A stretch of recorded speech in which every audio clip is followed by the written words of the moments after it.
안녕하세요. 함께인보안교회 정유한 목사입니다. 2월 19일 아침 기도회 시작하겠습니다. 시편 73편 17절에서 28절의 말씀입니다. 그러나 마침내 하나님의 성소에 들어가서야 악한 자들의 종말이 어떻게 되리라는 것을 깨닫게 되었습니다. 주님께서 그들을 미끄러운 곳에 세우시며 거기에서 넘어져서 멸망에 이르게 하십니다. 그들이 갑자기 놀라운 일을 당하고 공포에 떨면서 자취를 감추며 마침내 끝장을 맞이합니다. 아침이 되어서 일어나면 악몽이 다 사라져 없어지듯이 주님께서 깨어나실 때에 그들은 한낮 꿈처럼 자취도 없이 사라집니다. 나의 가슴이 쓰리고 심장이 찔린 듯이 아파도 나는 우둔하여 아무것도 몰랐습니다. 나는 다만 주님 앞에 있는 한 마리 짐승이었습니다. 그러나 나는 늘 주님과 함께 있으므로 주님께서 내 오른손을 붙잡아 주십니다. 주님의 교훈으로 나를 인도해 주시고 마침내 나를 주님의 영광에 참여시켜 주실 줄 믿습니다. 네가 주님과 함께하니 하늘로 가더라도 내게 주님밖에 누가 더 있겠습니까? 땅에서라도 내가 무엇을 더 바라겠습니까? 내 몸과 마음이 다 시들어가도 하나님은 언제나 내 마음에 든든한 반석이시오 내가 받을 몫의 전부이십니다. 주님을 멀리하는 사람은 망할 것입니다. 주님 앞에서 정절을 버리는 사람은 주님께서 멸하실 것입니다. 하나님께 가까이 있는 것이 나에게 복이니 내가 주 하나님을 나의 피난처로 삼고 주님께서 이루신 모든 일들을 전파하렵니다. 아멘. 오늘 시편 73편의 17절의 말씀은 그 앞의 상황 16절의 말씀에서 내가 나의 문제를 아무리 풀어보려고 해도 아무리 나의 이 부정적인 감정과 상황에 대해서 전환시키려고 해도 그것이 너무 어렵다라는 고백에서 이어집니다. 우리가 아무리 기도하려 해도 또한 내 상황을 하나님의 선하신 방법으로 또 생각으로 전환시켜서 조금 내가 이 상황에서 잘 감당해 보려고 해도 잘 안 되어지는 지금 현재 내가 느끼는 어렵다라는 마음 이것을 어떻게 해야지 이러한 마음 이것이 바로 16절까지였다면 이제 17절은 그러나 라는 이 접속사를 통해서 전환이 되어지고 있다는 것을 보여줍니다. 그 전환되어지는 것은 무엇을 통해서입니까? 마침내 하나님의 성소에 들어가서야 악한 자들의 종말이 어떻게 되리라는 것을 깨닫게 되었다라는 것이죠. 내가 나의 마음을 흔들고 나로 하여금 계속해서 하나님을 신뢰하지 못하게 했던 그래서 악한 자들의 길을 따라가고자 마음을 내 안에 주었던 그 문제가 하나님의 성소에 들어가서야 끝이 났다라는 것입니다. 하나님의 성소에 들어가서야 내가 무엇을 바라고 무엇을 믿고 살아야 할지를 다시 깨닫게 되었다라는 것이죠. 저들의 부흥이, 저들의 잘됨이, 저들의 이 번영이 결국 진짜가 아니다라는 것을 깨닫게 되었다라는 것입니다. 무엇을 통해서요? 하나님의 성소에 들어가서요. 자, 이것을 오늘 우리의 모습에 비춰보자면 무엇입니까? 내가 교회 가서 내가 아무리 나의 삶에 문제가 있고 고민이 되어져도 내가 내 삶의 현장에선 그렇지만 교회로 나아가면 교회로 문을 열고 나아가서 내가 의자에 앉아서 하나님의 십자가를 바라보면서 예수님의 십자가를 바라보면서 기도하면 그래 해결되어질 문제지. 맞아. 기도해야지. 맞아. 예배해야지. 그러면 맞아. 나를 힘들게 하는 이 감정이 이 문제가 해결되어질 거야. 라고 우리가 생각할 수 있습니다. 그런데 여기에서 우리가 한 번 더 좀 더 깊이 묵상해 보고자 하는 것은 바로 이것이 어떤 물리적인 공간의 개념이 아니다라는 것입니다. 이 시편의 기자가 하나님 성소에 들어갔다라는 이 표현은 물리적인 표현으로 보여집니다. 그래서 내가 걸음을 옮겨서 하나님의 성소에 들어가는 것으로 뭔가 내 문제가 해결되어지고 내 생각이 전환되었다라고 표현한 것으로 보여지지만 더 중요한 것은 무엇입니까? 내가 그냥 그곳에 갔다고 해서 되어지는 것이 아니다라는 것이죠. 그럼 무엇이 되어졌을 때 바로 우리의 생각이 전환되어집니까? 성소는 왜 하나님이 우리에게 선물로 허락하셨습니까? 바로 하나님이 그곳에서 나를 만나주시기 위해서입니다. 또한 하나님을 만난다라는 것은 무엇입니까?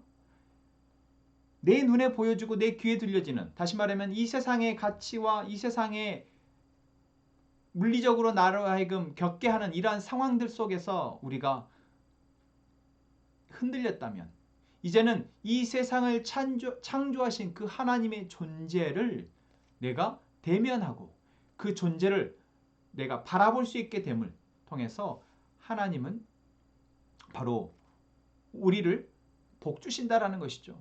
바로 그러기 위해서 하나님은 성소를 만들라고 하셨고 그곳에서 우리를 만나 주시겠다 말씀하신 것입니다.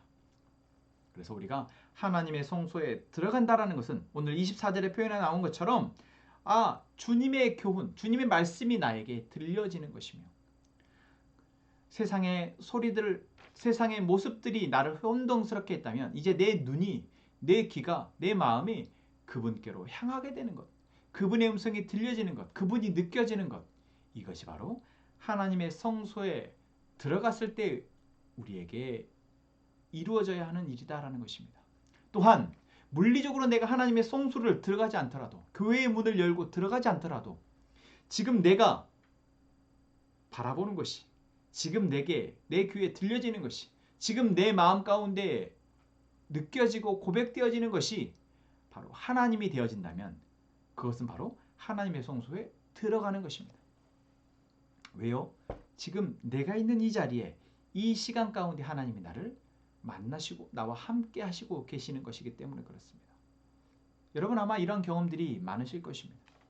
조금 전까지만 해도 나를 너무나 힘들게 하고 정말 두렵게 했던 그 상황이, 그 순간이 하나님이 나에게 들려주신 말씀을 통해서 또한 내 입술로 고백되어지는 찬양과 기도를 통해서 순간 그 어둡고 두렵던 감정이 갑자기 멈춰지고 이제 나를 향하신 그 하나님의 사랑과 나를 붙들어 주신 그 하나님의 붙드심이 느껴져서 갑자기 평온함으로 또한 믿음으로 신뢰와 확신으로 기쁨으로 감사로 전환되어지는 경험 말입니다.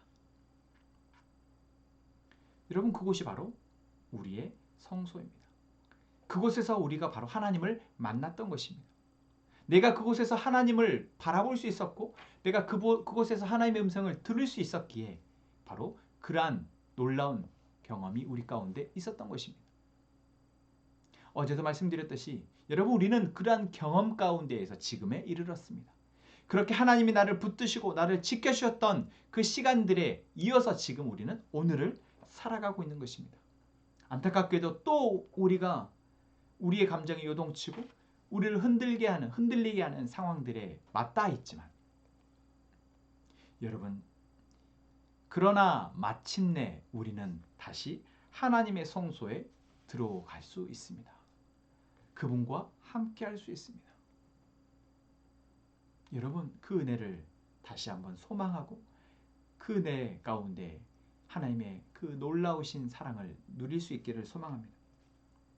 그랬을 때 어떻게 고백할 수 있습니까? 우리 역시 나는 늘 주님과 함께 있으므로 주님께서 내 오른손을 붙잡아 주신다 고백할 수 있는 것입니다. 주님의 교훈으로 나를 인도해 주시고 마침내 나를 주님의 영광에 참여시켜 주신다라고 고백할 수 있게 됩니다. 물론 이것은 오늘 시편의 기자가 고백한 것처럼 당장 내 눈에 악인들이, 내 눈의 악함들이 사라지고 없어지는 것, 나를 흔들리게 했던 그 많은 것들이 끝나는 것이 아니라 그렇게 될 것을 소망하고 그렇게 될 것을 믿는 믿음에서 이루어지는 것입니다. 그래서 믿음이라는 것은 장차 보여지고 있어질 것들을 믿는 믿음이며 소망을 믿는 것입니다. 그리고 그 소망은 놀랍게도 지금 내가 조금 전까지도 두렵게 여기고 조금 전까지도 나를 분노케 하고 억울하게 하고 시기하고 질투하게 하고 부정적으로 생각하고 감정에 휩싸이게 했던 그 놀라운 순간을 갑자기 변화시켜 준다라는 것이죠. 전환시킨다라는 것입니다. 그래서 믿음은 미래에 대한 소망을 믿지만 오늘 나에게 강력한 힘이 되는 것입니다. 그렇게 오늘 마지막 절 말씀하고 있는 것처럼 하나님께 가까이 있는 것이 나에게 복이니 내가 주 하나님을 나의 피난처로 삼고 주께서 이루신 모든 일들을 전파하렵니다. 여러분, 주님이 나에게 함께 하시고 내가 주님과 가까이 있음이 복임을 고백하십니까? 내가 주님과 함께 있음이 나에게 복이 됨을 고백할 때, 여러분, 이미 조금 전 내가 고민하고 걱정했던 문제들, 나를 화나게 하고 분노케 했던 내 눈에 보여주고 내 귀에 들려들었던 그 악한 사람들이 더 이상 아무것도 아닌 것이 됩니다. 그리고 우리는 이제 이 놀라운 은혜의 경험을 또 누군가에게 고백하며 하나님의 복음을 전하게 됩니다. 오늘은 토요일입니다. 내일은 주일입니다. 여러분, 주께 예배함이 우리에게 기쁨이 된다 할 때 우리의 기쁨은 무엇 때문입니까? 그렇습니다. 나로 하여금 죄로 인해서, 나로 하여금 악함으로 인해서 무너질 수밖에 없었던 나의 삶이 무너지지 않고 하나님과 함께함으로, 주님의 은혜로 계속해서 살아내고 있으며, 그 살아냄이 근근히 살아낸 것이 아니라 정말 기쁨으로, 감사의 고백으로 살아내며, 그것이 누군가에게 또한 하나님의 존재와 하나님의 사랑을 전하는 놀라운 능력이 됨을 우리가 고백하는 것입니다. 그것이 바로 우리의 예배입니다. 한 주간의 삶의 순간을 돌아보며 이제 기쁨으로 예배하기를 원합니다. 우리의 입술로 찬양하며 또한 우리의 입술의 고백으로 하나님의 하나님 되심을, 그분의 영광을 고백하는 귀한 오늘 하루 또한 내일의 예배가 되기를 소망합니다. 우리 함께 찬양하고 기도합시다. 주께 가까이 날 이끄소서. 간절히 주님만을 원합니다.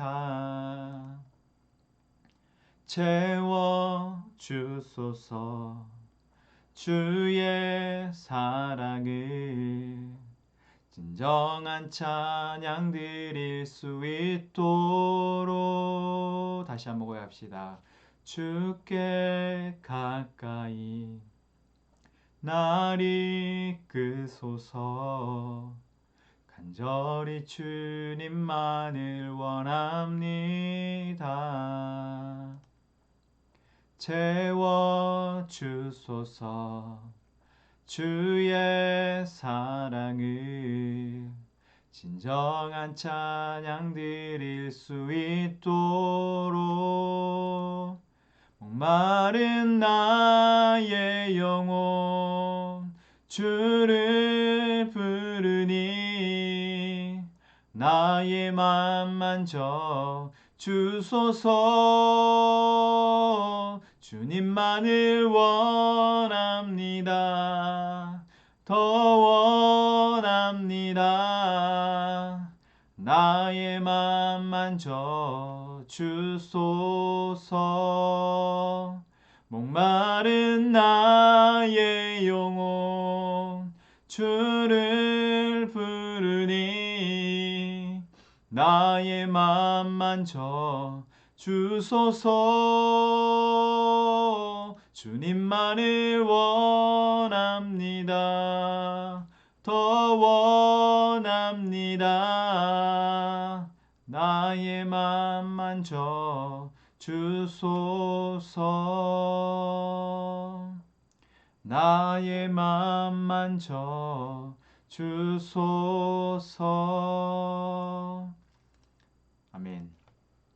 하나님, 우리가 살아가는 시간 가운데 하나님께 가까이 나아가 하나님의 존재를 느끼며 그분의 영광에 참여하는 그 은혜를 베푸시고 주가 주시는 복을 누리며 살아가게 하옵소서. 하나님, 우리 함께 행복한 공동체가 주의 음성을 듣기를 사모하며 주께 예배함의 기쁨이 되고 주님과 함께하며 친밀한 기도가 습관이 되게 하여 주옵소서. 총종열 형제, 윤양신 자매, 유채 자매, 권희 형제 가족을 위해서 기도합니다. 하나님께서 이 가족 안에 하나님의 뜻을 이루시며 하나님의 뜻이 이루어진 가운데 한 사람 한 사람의 삶의 모든 순간이 하나님 안에서의 참 기쁨이 되며 평안이 되게 하여 주옵소서. 이런 문제들이 이들을 흔들 때마다 아버지께서 약속하신 그 약속이 이들의 힘이 되게 하시고 능력이 되게 하여 주옵소서.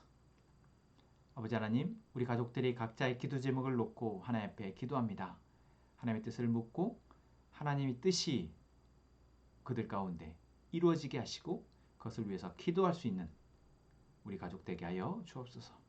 함께 기도하겠습니다.